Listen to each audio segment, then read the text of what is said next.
India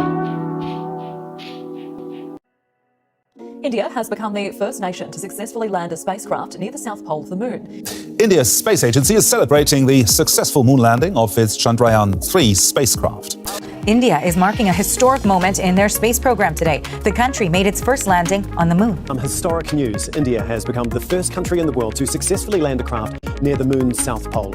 India has done it. It has become now the fourth country to land a spacecraft on the moon. India has made space history, becoming the first nation to soft land a spacecraft on the moon's south pole. India is the first country in the world to land a spacecraft near the moon's south pole, a moment of history for the country. The craft made its successful landing. Hi everyone, I am Rahul Kumar. 9 Chandrayaan की 3 के द्वारा एक history create किया गया है lunar south pole में soft landing करके। ये चांद का जो साउथ पोल है इसको कभी भी एक्सप्लोर नहीं किया गया। तो ये चंद्रयान 3 का मेन एम था लैंडर प्रज्ञान को सॉफ्ट लैंडिंग करवाना मून के साउथ पोल पे, और इन सीटू साइंटिफिक एक्सपेरिमेंट के लिए रोवर प्रज्ञान को बाहर निकालना और साइंटिफिक एक्सपेरिमेंट करना। इंडिया सॉफ्ट लैंडिंग करने वाला चौथा कंट्री बन गया है after USA, Russia and China. तो चलिए इस वीडियो में समझते हैं प्रीवियस मिशन चंद्रयान 2 से सीख लेते हुए चंद्रयान 3 किस प्रकार से सक्सेस किया। चंद्रयान 3 के सॉफ्ट लैंडिंग के बाद और क्या क्या किया जाएगा लूनर सरफेस में, और इसरो के कौन कौन से फ्यूचर एक्सपेडिशंस हैं। तो चलिए वीडियो को शुरू करते हैं। तो चंद्रयान 3 इंडिया का थर्ड लूनर मिशन है जिसको मून के सरफेस पर सक्सेसफुली सॉफ्ट लैंडिंग करवाया गया है। इंडिया के लूनर मिशन का ब्रीफ हिस्ट्री का बात करें तो चंद्रयान 1 जिसका एम था मून के 3D एटलस और मिनरोलॉजिकल मैपिंग को क्रिएट करना, ये 2008 में छोड़ा गया था PSLV C11 रॉकेट से। इसका सक्सेस का बात करें तो ये वाटर और हाइड्रोक्साइल डिटेक्शन इसके द्वारा किया गया। मून के सरफेस पे वाटर का प्रेजेंस इसी के द्वारा पता चला। नेक्स्ट है चंद्रयान 2 जिसको 2019 में लॉन्च किया गया था। इसका एम था लूनर साउथ पोल को एक्सप्लोर करना। इसको GSLV Mark 3 M1 रॉकेट से लॉन्च किया गया। इसमें लैंडर, रोवर और ऑर्बिटर था। तो इसमें ऑर्बिटर सक्सेसफुली प्लेस हो गया था, लेकिन जो लैंडर है वो मून के सरफेस पर क्रैश कर गया। और फिर सॉफ्ट लैंडिंग को करवाने के लिए ही चंद्रयान 3 मिशन को लॉन्च किया गया ताकि हम लोग इस बार सॉफ्ट लैंडिंग करवा सकें। और ये जैसा कि आप लोग जानते हैं ये पूरा तरीका से सक्सेस रहा। इसके कंपोनेंट्स का बात करते हैं चंद्रयान 3 के कौन कौन से कंपोनेंट हैं। तो इसमें विक्रम लैंडर और प्रज्ञान रोवर है। जिस तरह से चंद्रयान 2 में हम लोग को देखने को मिला था उसी तरीके से चंद्रयान 3 में भी सेम है। चंद्रयान 3 को डेजिग्नेट किया गया है 1 लूनर डेज के लिए, जो कि अर्थ के 14 दिनों के बराबर रहता है। सेकेंड कंपोनेंट का बात करें तो स्पेक्ट्रोपॉलीमेट्री ऑफ हैबिटेबल प्लैनेट अर्थ सेप। इसमें प्रोपल्सन मॉड्यूल पेलोड्स को एक्सपेरिमेंटल बेसिस पे लॉन्च किया गया है, और स्पेक्ट्रोपॉलीमेट्रिक सिग्नेचर ऑफ द अर्थ सेप को स्टडी किया जाएगा थ्रू वेवलेंथ रेंज। यदि हम लोग स्टडी के एक्सपेक्ट के बारे में देखें तो जो लूनर में अर्थक्वेक्स आते हैं उसके बारे में स्टडी किया जाएगा। तो लूनर में जो क्वेक आते हैं उसको क्वेक बोलते हैं। मून के थर्मल प्रॉपर्टीज़ को स्टडी किया जाएगा। मून के सरफेस पे प्लाज्मा किस तरह से चेंज होता है इसके बारे में स्टडी किया जाएगा, और अर्थ से मून का डिस्टेंस को एक्यूरेटली मेजर करने का काम करेगा। और इस चंद्रयान 3 को LMV लॉन्च व्हीकल M4 के द्वारा लॉन्च किया गया। लूनर साउथ पोल के इंपॉर्टेंस का बात करें तो ये मोस्ट चैलेंजिंग टेरेन है as compared to lunar equatorial region. इसमें हमारा अर्ली सोलर सिस्टम किस तरह से बना उसका इंफॉर्मेशन जुटाया जा सकेगा। और जो फ्यूचर में डीप स्पेस एक्सप्लोरेशन का बात करते हैं तो उसमें भी सिग्निफिकेंट इम्पैक्ट करेगा। और नेक्स्ट इंपॉर्टेंट का बात करें तो वाटर का ट्रेसेस हो सकता है साउथ पोल में मून के किसी क्रेटर में वाटर अवेलेबल हो तो उसको खोज करेगा। अब चलिए हम लोग समझते हैं प्रीवियस मिशन से सीख लेते हुए चंद्रयान 3 किस तरह से सक्सेस किया। तो जब 2019 में चंद्रयान 2 मिशन फेल कर गया था, हम लोग सक्सेसफुल सॉफ्ट लैंडिंग नहीं करवा पाए थे। उसके सेटबैक के बाद चंद्रयान 3 को लॉन्च किया गया और ये मिशन पूरी तरह से सक्सेसफुल रहा। चंद्रयान 2 में जो विक्रम लैंडर था वो मून के सरफेस से नीचे उतरने के दौरान अपना कंट्रोल और कम्युनिकेशन को लॉस्ट कर दिया था, जिसके वजह से हार्ड लैंडिंग देखने को मिला और जो हमारा लैंडर था वो लूनर सरफेस के ऊपर क्रैश कर गया। और इसरो के द्वारा चंद्रयान 2 के मिशन के लेसन से सीख लेते हुए फेल्योर बेस्ड डिजाइन अप्रोच को तैयार किया गया to anticipate and mitigate the potential issues. Chandrayaan 3 mission में कुछ क्रिटिकल चेंजेस किए गए, जैसे कि लैंडर्स के लेग्स को स्ट्रॉन्ग बनाया गया, जो फ्यूल रिजर्वायर था उसको और ज़्यादा बड़ा बनाया गया, और ये कहाँ लैंडिंग करने वाला है उसको और ज़्यादा फ्लेक्सिबल बनाया गया, लैंडिंग साइट को और ज़्यादा फ्लेक्सिबल बनाया गया। अब चलिए हम लोग समझते हैं चंद्रयान 3 के सॉफ्ट लैंडिंग के बाद इस मिशन के द्वारा कौन कौन से एक्शन लिए जाएंगे। तो चंद्रयान 3 एटलीस्ट 1 लूनर डे, जो कि अर्थ के 14 दिनों के बराबर होता है, तो 1 लूनर डे तक ऑपरेट करेगा और इससे प्रज्ञान रोवर बाहर आएगा और लैंडिंग साइट के विदिन 500 रेडियस में मूव करेगा।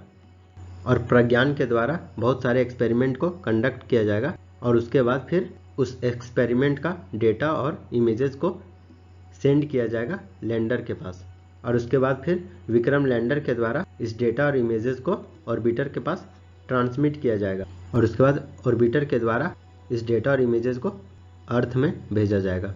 इसमें जो लैंडर और रोवर मॉड्यूल है वो एडवांस साइंटिफिक पेलोड से इक्विप्ड है। इस इंस्ट्रूमेंट को इस तरह से डिज़ाइन किया गया है कि एक कॉम्प्रिहेंसिव इन्वेस्टिगेशन किया जा सके, लूनर कैरेक्टरिस्टिक्स का पता लगाया जा सके, जैसे कि मून का टेरेन कैसा है उसको एनालिसिस किया जाएगा, मिनरोलॉजिकल कंपोजिशन को एनालिसिस किया जाएगा, सरफेस केमिस्ट्री को बताया जाएगा और एटमॉस्फेरिक एट्रीब्यूट्स मून के एटमॉस्फेयर के बारे में स्टडी किया जाएगा। और जो सबसे क्रूशियल एक्सप्लोरेशन है वो है पानी का पता लगाना कि मून के साउथ क्रेटर में किसी भी तरह का वाटर का अवेलेबिलिटी है, किसी भी तरह का रिजर्वायर है, उसका पता लगाया जाएगा।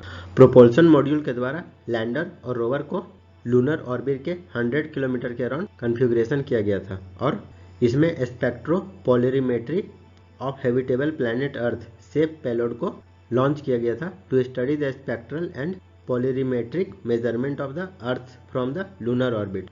इसके द्वारा अर्थ से मून का डिस्टेंस एग्जैक्ट कितना है वो पता लगाया जा सकेगा। चलिए अब हम लोग बात करते हैं लैंडर, रोवर और प्रोपल्शन मॉड्यूल पेलोड की। तो सबसे पहले हम लोग बात करते हैं लैंडर पेलोड के। तो इसमें लैंगम्यूर प्रोब ये सरफेस प्लाज्मा को मेंशन करेगा, मेजर करेगा। सरफेस प्लाज्मा कहने का मतलब आयंस और इलेक्ट्रॉन का डेंसिटी को पता लगाएगा कि सरफेस प्लाज्मा टाइम के साथ किस तरह का चेंजेस देखने को मिल रहा है। लैंडर पेलोड्स में सेकेंड है चंद्र सरफेस थर्मो फिजिकल एक्सपेरिमेंट। इसके द्वारा लूनर सरफेस में थर्मल प्रॉपर्टीज को मेजर किया जाएगा नियर पोलर रीजन। और थर्ड कंपोनेंट का बात करें तो instrument for lunar seismic activity. इसमें मून के सरफेस पर जो सिस्मिक एक्टिविटीज है उसके बारे में स्टडी किया जाएगा और लूनर के क्रस्ट और मेंटल के बारे में, उसके स्ट्रक्चर के बारे में बताया जाएगा। तो चलिए अब हम लोग बात करते हैं रोवर पेलोड्स की। तो इसमें दो कंपोनेंट्स हैं। पहला है alpha particle X ray spectrometer. इसके द्वारा लूनर सरफेस के एलिमेंटल कंपोजिशन को डिटरमाइन किया जाएगा, जैसे कि magnesium, aluminium, silicon, potassium, calcium, titanium, ferrous, ये सब मिनरल्स लूनर के सॉइल में और रॉक्स में किस मात्रा में प्रेजेंट है उसको डिटरमाइन करने का काम किया जाएगा।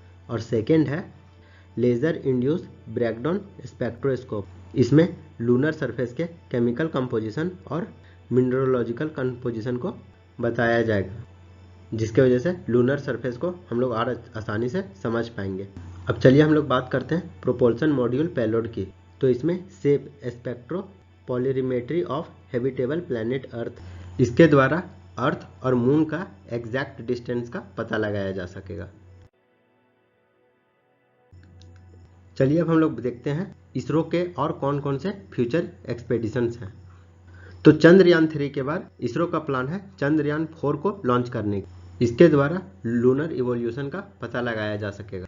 चंद्रयान 4 मिशन में चांद का कुछ सैंपल को कलेक्ट किया जाएगा और उसको अर्थ के ऊपर लाया जाएगा, और यदि ये सक्सेसफुल होता है तो ये मिशन चंद्रयान 2 और चंद्रयान 3 के बाद एक लॉजिकल एक स्टेप होगा जो कि लूनर सरफेस से सैंपल को कलेक्ट करेगा। इस मिशन के द्वारा मून के कंपोजिशन और हिस्ट्री को और ज़्यादा समझा जा सकेगा। इसरो के सेकेंड फ्यूचर एक्सपेडिशन का बात करें तो LUPEX lunar polar exploration mission. इसको इसरो और जापान का जेक्सा के द्वारा कंडक्ट किया जाएगा मून के पोलर रीजन को और एक्सप्लोर करने के लिए। ल्यूपेक्स को स्पेसिफिकली डिजाइन किया गया है जो मून का परमानेंटली शेडेड एरियाज होता है उसके एक्सप्लोरेशन में। ये जो हमारा मून होता है इसका जो वन साइडेड होता है वो हमेशा डार्क होता है, क्योंकि जो मून का रोटेशन और रिवॉल्यूशन होता है वो 28 डेज का होता है। तो इक्वल रोटेशन और रिवॉल्यूशन के कारण जो मून का एक फेस होता है वो हमेशा डार्क होता है। तो इसके स्टडी में हेल्प करेगा ल्यूपेक्स मिशन। ल्यूपेक्स मिशन के द्वारा पोलर रीजन में प्रेजेंस ऑफ वाटर को इन्वेस्टिगेट किया जाएगा और सस्टेनेबल लॉन्ग टर्म स्टेशन को डेवलप किया जाएगा। थर्ड मिशन का बात करें तो आदित्य L1 मिशन। तो आदित्य L1 इंडिया का first space based Indian mission होगा जो कि सन को स्टडी करेगा। इसमें स्पेस क्राफ्ट को हेलो ऑर्बिट जो कि लैग्रांज पॉइंट 1 के अराउंड है उसके अराउंड प्लेस किया जाएगा, जो कि अर्थ के डिस्टेंस से 1.5 मिलियन किलोमीटर दूर है। इस आदित्य L1 मिशन के द्वारा सन के कोरोना को ऑब्जर्व किया जाएगा, जो सन लाइट इमिट करता है उसको स्टडी किया जाएगा। सोलर विंड के बारे में बताया जाएगा, सोलर फ्लेयर्स और कोरोनल मार्स इंजेक्शन के बारे में स्टडी किया जाएगा। तो ये सब प्राइमरी फोकस है आदित्य L1 मिशन के।